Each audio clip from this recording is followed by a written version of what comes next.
माझे नाव छवी अनिल सोनेकर आहे। मी शारदा महिला विद्यालयातील वर्ग 8ची विद्यार्थिनी। आज आम्ही अंबाझरी तलावाला भेट दिली आहे।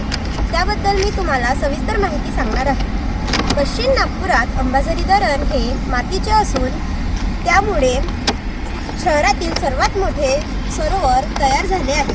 वाडीजवळील लावा टेकड्यांमधून उगम पावणाऱ्या नाग नदीचा प्रवाह अडवून हे धरण 1870 मध्ये बांधण्यात आले। शहराला पाणी पुरवठा करण्यासाठी भोसले घराण्याच्या काळात हे सरोवर बांधण्यात आले। 1912 पर्यंत हे सरोवर नागपूरला पाणी पुरवठा करत असे। त्यानंतर नागपूरला पाणी पुरवठा करण्यासाठी गोरेवाडा तलाव बांधण्यात आले। या ठिकाणी स्वामी विवेकानंदांची मूर्ती आहे। या ओव्हरफ्लो पॉइंट पासून नाग नदी पुढे वाहते। अंबाझरी हे नाव आंबा या शब्दावरून आले आहे।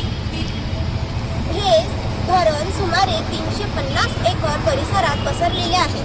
हे ठिकाण हिरवळीने वेढलेले असून अनेक प्राणी आणि पक्ष्यांचे घर आहे।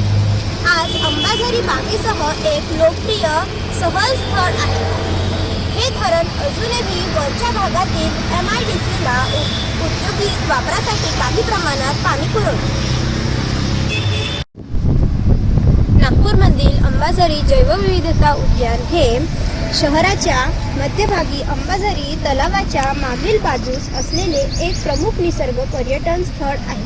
सुमारे 750 हेक्टर क्षेत्रात पसरलेले हे उद्यान 200हून अधिक पक्षी प्रजाती, फुलपाखरे आणि बिबट्या, हरिण यांसारख्या वन्यजीवांसाठी संरक्षित अधिवास आहे। हे मॉर्निंग वॉक, सायकलिंग आणि पक्षी निरीक्षणासाठी उत्तम ठिकाण आहे। हिवाळ्यात येथे स्थलांतरित पक्षी येतात, त्यामुळे हे पक्षी प्रेमींसाठी नंदनवन आहे।